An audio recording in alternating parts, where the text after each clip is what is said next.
So Anne, that is a beautiful sounding instrument. Can you tell me a little bit about it?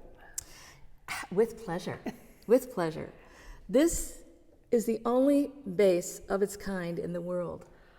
That is incredible. Yes. Maggini was its maker, a very important maker from the Brescian school, from this town, the city of Brescia in northern Italy. He and Gasparo da Salo, his teacher, created most of the best designs and patterns for modern string instruments that are still in use today. Wow. He was the first to do it. He used materials that aren't available. This wood on this top is from 1450. Wow. And how do you know that? I know that because the dendrochronology was done on it to test the age of the wood. It's a very light but dense piece of spruce. My luthier said that there are no species of spruce that grow on the earth anymore like this. Wow. So he was very lucky to have these materials, and he and his teacher, Gasparo da Salo, were the first to really fuss and really experiment with string design. And they came up with this very, very superior form of large bass instrument. He worked 1600 through 1630. He was dead at the age of 50 from the plague. Wow. And my interest in when I acquired this instrument, I was very concerned that it be restored to its original condition. It had been modernized. You and I know what that means. So the bass sounds much more like this, and it's which is what we like in the 20th century. Okay, but this is much more of the aesthetic now, of the aesthetic of the Renaissance and the Baroque, and even the classical period. Mm-hmm. So my two concerns were, what was really written for this bass? How was it used when it was first alive? And then what else could have been written for it? For example, mm-hmm. the cello repertoire that you know about, it's not all come to us from the 17th century. It's been discovered in the last decades. Oh yes, absolutely. I think we thought, well, Beethoven did the first sonata. We know that Bach wrote solo cello suites. We're not sure why. And it wasn't until quite recently that there was discovered a whole cache of music from the area of Modena and Bologna in Italy, where after strings had started to be wound in the 1660s, instead of just being pure gut like this, they were wound in metal, and that made the instrument able to have thinner strings, shorter string length, smaller instruments. A whole bunch of people started writing solo music for the instrument in the 1680s, and we didn't know about it until quite recently. So that's pretty cool. We're still discovering more things all the time. Right. Well, this is absolutely true for bass repertoire. We'll talk about that when we get to the classical period, but a lot of innovations that were made on these instruments, made in the making of these instruments, were noticed by composers, and really they got very excited about them. They wanted to write for these instruments. We don't know of any solo. We know that Buxtehude wrote a duo specifically scored for viola da gamba and violone, and that we know that Haydn wrote a concerto for bass that is lost. But there's really not very much. When this was born, it started working right away with Monteverdi and Schütz. These were the two early Baroque composers who loved violone. They often used it instead of cello, instead of gamba. They, when there were voices involved, very often you'll hear two violins, violone, and organ, and that's it. They loved it. And various composers for viol consorts loved having a low bass on the bottom too. And that was very new at that time, very new. But my interest is, what could there possibly be that was written for it that we don't know about yet? And why was it made? Why was it made? Was there a wealthy amateur musician whose daughter wanted to play an instrument and and she was very tall, or maybe, or something, and he wanted her to play something interesting that wouldn't be, that would be accessible to her? Did he have it made? Did the Catholic Church, or did a wealthy church community have it made to live at the church? Boy, wouldn't that be lucky if he got to live at the church instead of being schlepped around, right? So either a private, wealthy person, or a church, or a royal court. They have dough, right? Yeah. They could have thought, oh, I really want to keep one of these here because we need it so much, we use it so much. So tell me, how many instruments from that time period of the bass persuasion still exist today with all their pieces pretty much intact? Oh, none. This is the only one that I know of like that. Wow. It has the original top, which is the main thing, original top, original bouts, ribs, original back. There are no instruments that survived the rough and tumble life of a 17th century musician that ended up in this condition. So it makes me think that it was living at one place for a very long time. And we don't know anything about his first 200 years. And that's an area of research that I'm very excited about. Yeah. I want to get involved in that. I know it's possible to find out. We know that in the mid-18th century, a repair was done in Innsbruck, Western Austria. And I just read that in the 1800s, the Austrians took over Brescia. So that was, it kind of makes it. And then we know that around the turn of the century, a very virtuosic French player. So the turn of the 20th century. Excuse me, turn of the 20th century. Alphonse Joseph Delmas acquired this bass, owned it for 50 years, played in New York, in the New York orchestras, played as a soloist all over Europe and in New York. And because he had it for so long and made people so aware of how wonderful it is, it is actually called the Delmas Nagini. Wow. When he died, it went on the market in Europe. A GI after the war was over there. He was a bass player. He looked around, he found it, paid probably almost nothing for it at that time, 1950, 1960. Took it to Utah, played bass solos on it, and the work he did with the orchestra in Utah. He retired 10 years ago, put it on the market. So it's been lucky enough to have been with one owner for many, many years, and I'm sure that has everything to do with the condition it's in. Wow. So just two other things. So I wanted to just say a few things about the restoration. The way this top, we liberated this top. The luthier liberated this top. He took it off and took all the 300 years of repair that was, getting old and wasn't done very well to begin with. Took it all out, laid it flat on a platform that had air shooting up through holes on the platform. And the top, over months, once all that gunk was out, all that inner stuff, it remembered its shape, its original shape. And then he was able to reinforce the original shape. The other thing is, the way luthiers, even today, but back then, made these bouts was through bending the wood with heat. So when he had the top off, we looked in here, we could actually see Magini's burn marks. Wow. So it's a miracle. This bass is a miracle. And I'm very interested in finding out who what it was doing before and what was actually written for it before. And there are many modern composers who are interested in writing for it. So,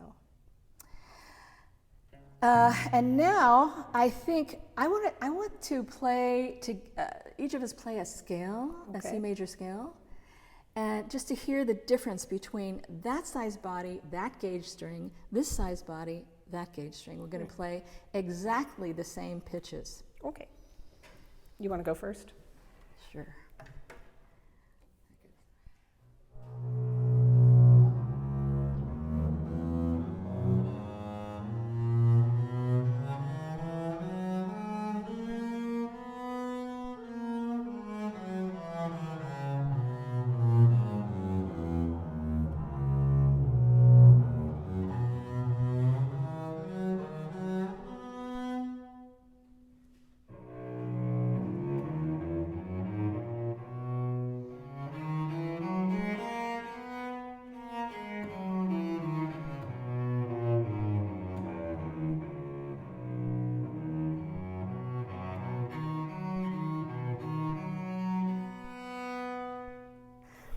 Such a cello. Such a cello.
So that was Gibbons, which I loved. Oh, me too.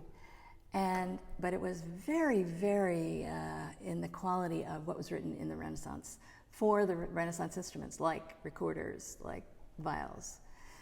But we know what that sound was, or we think we know what it was. And so we played with that quality of sound together as we went through this. Now we're moving into the Baroque. In the Baroque period, the compositions were written so that they were bass-driven. They were. So when this instrument and that instrument plays in octaves in a continuo theme, that means there's a lot of very close collaboration here. Right. We play cello, bass, and keyboard of some kind, either harpsichord or organ, or lute, or something. Harp. Yeah, right. Occasionally. But one thing that happened for you that we don't know about yet with the Maggini is composers got very excited about the sound and the color and the fact that the cello played in the vocal range. Yes. And they started writing solo pieces for cello. That's correct. Who were they? Who were those composers? Well, the very earliest composers, many of whom actually played the instrument as well, were from the area of Modena and Bologna, because of the learning how to make strings that were wound, and the instrument could be smaller and brighter and louder and easier to play. And they started thinking, hey, we could do solos. And so there were people like Vitali and all kinds of Colombi, Cipriani, various folks who started writing works for the cello just by itself. Unaccompanied. Yeah. But then there started to be sonatas as well. Vivaldi wrote... Well, Vivaldi wrote a concerto for 2 cellos. He did, and he wrote a number of concertos. He wrote beautiful sonatas. There are a wealth of Baroque sonatas for the cello, and judging from some of them, they were pretty good players. Yeah. See, this is very exciting. And I, as I said earlier, I think that I'm convinced that there is some repertoire to be unearthed. I believe maybe it. not as extensive, but there is some that might be unearthed for the violon. So in the Baroque, it's all bass-driven. It's much more active. Mm-hmm. A lot of notes, a lot of bombast, trumpets, oboes, timpani, instruments that we didn't hear in the Renaissance that were mostly enjoyed by the royalty. They wanted that in their courts. But this was also the period in which this magnificent sacred music was written by Bach, by many other. The sacred music of the Baroque is like nothing else, right? It's amazing. Yeah. So we're not playing any sacred music of the Baroque today, but that was a real hallmark of the period. And what else do you think? Well, I did kind of leave out. Yes, there was a bunch of music for cello by its lonesome in the 1680s, but around 1720, Bach wrote 6 suites for cello, and nothing like that had come before, and not really anything after, certainly for the next 100 years. But do you know how they were viewed when he wrote them? Were they more like etudes? Were they considered solo works for cello? I believe they were considered solo works, and there are 4 extant manuscripts from the 18th century, one by his wife, one by a former student of his, or I should say a later student of his. He wasn't a student yet when he made the copy. He was an organist, and he wanted to borrow the music for the organ. But there are copies from the late 18th century, so it's clear that it was sent around to be played. Yeah. People were making copies. The first edition was 100 years after, so they were made. He wrote them in 1720. The first edition was in 1820, and at that point in France, they didn't know what to make of them, and they said that they were suites or etudes. So they were thought of as studies. They just didn't know what they were. And then I think you told me earlier that there were composers like Schumann decided they needed some. They needed a little piano accompaniment. Yes. There were a few 19th century composers who thought they would modernize the suites so that they would be played in the 19th century, thought they were doing a favor. And then Casals. And then Pablo Casals discovered them around the turn of the 20th century, an old edition he found in the back of a shop in Spain. And he devoted most of his life to playing those suites and introducing them to the world at large. And there have been hundreds of recordings made of the suites. Almost everybody wants to at least record all of them, or they want to play all of them in one sitting, or everybody learns them now. Right. So that's really all thanks to Casals. Bass players play them too.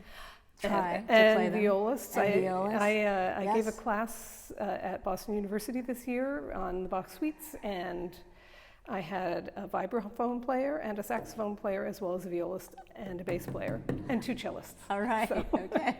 Now, so we're going to play some Baroque music now. Yes, even a little Bach. And yes. So what we'll play is first Gabrieli, very early Baroque. One of the composers who wrote for solo cello. That's right, he did. And this canon is very, very, very popular, played by, and almost always by 2 instruments that are similar instruments, but they can be any instruments. They can be saxophones. They could be. Okay. And then we'll play 2 suites from a suite of dances by a French composer named Beaumoitier. And then we're going to play a transcription of a keyboard piece of Bach. Well, we're just doing what his student did, to steal some cello music for the organ. So we're just doing the same thing. How many times did he do that? Yes. Okay. Bach did it himself. So this is one of the 2-part inventions that you suggested we do in an arrangement for the 2 of us. And we were delighted to feel that it's very well suited for 2 bass instruments. Absolutely.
So now we're through the Baroque. Now we move into the classical period.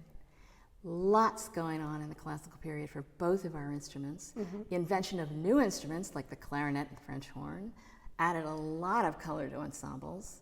From the bassist point of view, there were many more options and responsibilities about how to play. For example, you wouldn't play a Mozart symphony the same way you play Beethoven Ninth. So you could play in a very dense, heavy way, you could play in a very fleet, light way. The nature of the compositions told you how to play. Mm-hmm. And So that's what was happening with my instrument. What was happening with your instrument? Well, I wanted to just mention that one of the things that I noticed as time goes on in the classical era is our instruments start to divert. We're not always playing the same parts an octave apart. We start having different parts within the orchestra, different things are happening. Right. There are solos in the bass, there are solos in the cello. We sometimes play in thirds or sixths or whatever. I did want to mention that my cello was made in 1784, so it was not around when Maggini was made. My cello was made by an inventor named John Joseph Merlin, and it's in its original condition. I did actually see a picture of it having been set up as a modern cello, and they said his instruments didn't sound very good. And I think that was because it was set up modern. But the neck is original, and everything else about it is. Merlin was a little bit eccentric. He was Belgian, and he lived in London. And among the other things that he invented were, at least he's accredited with, is roller skates. And the famous story about him is that he thought he would roller skate while playing the violin. It did not end well. Really? Really. Is that Yeah, he was at a party and he didn't realize that the wall of mirrors was in fact was a wall, and he thought the mirror wasn't a mirror, so he crashed into it and broke it. Okay. We know a lot more of these stories because people are starting to record life events much more frequently then. There were many, many eccentric individuals and developments for the bass in the classical period. The most memorable one perhaps was Dragonetti, became the first, an Italian, a Venetian, who lived most of his life in London, formed a duo that traveled all over Europe. They made their career as a duo. Robert Lindley and Domenico Dragonetti created music for themselves, adapted other music. He played a 3-string bass, tuned in fourths, A, D, G. Wow. Now, when you reduce the number of strings on any instrument of any size, the power of the projection is much greater. Wow. So that really enhanced, right? It's sort of like the sound engineers who turn that band up much louder to be perfect. And then the other major school was the Esterhazy school, which they invited a 5-string bass, but the top 3 strings tuned in thirds and composed their own works. These were the bassists of Haydn's Royal Court. They composed their own works, Sperger, Bunhall, and these were very virtuosic works that, of course, only worked well when you had those five. Modern basses struggled through modern tuning for a very long time. So the aesthetic was entirely different, as he said, and it was the Enlightenment. And I just wanted to say also for chamber music, Mozart and other composers, Mozart, Schubert, Haydn, they started using this bass, this instrument, as a solo instrument. Maybe just a snatch in the minuet and trio of a Haydn symphony, but Mozart made it a very important component in his late great work, the Grand Partita. It was for all winds, dark winds, oboes, basset horns, bassoons, clarinets. Yeah, and very deliberately put the 1-string instrument on the bottom, this one. It changes everything. If you hear it without the bass, it just isn't the same. Schubert wrote his famous Trout quintet. Changed that sound world also of the strings and piano combination. So there was enormous development in the classical period. It was the Enlightenment. Right. Do you have, what chamber music did he write for? Well, it's the beginning of the quartet, isn't it? It's the beginning of the quartet, and the cello really having a separate voice in the string quartet, the quartets of Haydn and Mozart, and then you get on to Beethoven, Schubert. Yeah. And the cello really has a voice. And Beethoven was enamored of the cello enough to write 5 sonatas for cello and keyboard. The first couple of sonatas are really piano concertos for him to show off, but the third one has an absolutely gorgeous slow movement, slow beginning. So he was enamored of the cello. Oh, yeah. I sort of wish that Haydn or Mozart had actually written solos, but Mozart Yes. had some of his later quartets had big cello solos in them. So Okay. I should also mention that it's well known that Dragonetti was a very close friend of Beethoven's, and he apparently had some part in the composition of the recitative in the Ninth Symphony. I'm not sure how much credence that has, but anyway, we're going to play now 3 works from the classical period. One is the Dragonetti, a movement from a piece that Dragonetti wrote for his instrument and for cello, for his partnership. The second is a piece that was originally written for cello and bass, just like the Dragonetti piece, by Rossini. Rossini wrote this, must have written this, it must have been a private commission, because it wasn't discovered until 1960. wow. So we're really excited about having that. We'll play a portion of that, and then finally we're going to steal some repertoire from the bassoon, and we're going to play 2 movements from the Mozart duo for bassoon and cello by Mozart. Mozart, except the cello, which is normally on the bottom, will be on both the top and the bottom. Yeah, we're going to switch around. We're going to switch around. Keep it interesting. That's right. I just want to also mention that bows changed over time. So I'm, for the classical music era, I'm going to be playing on this bow, which looks very much like a modern bow. It's curved inward, and this one is my Baroque bow, which is curved outward. And you might have noticed that in the very beginning in the Renaissance music, I played it the way a viol player would play, because that's probably how people played back then. Baroque, I went overhand, still with this kind of bow.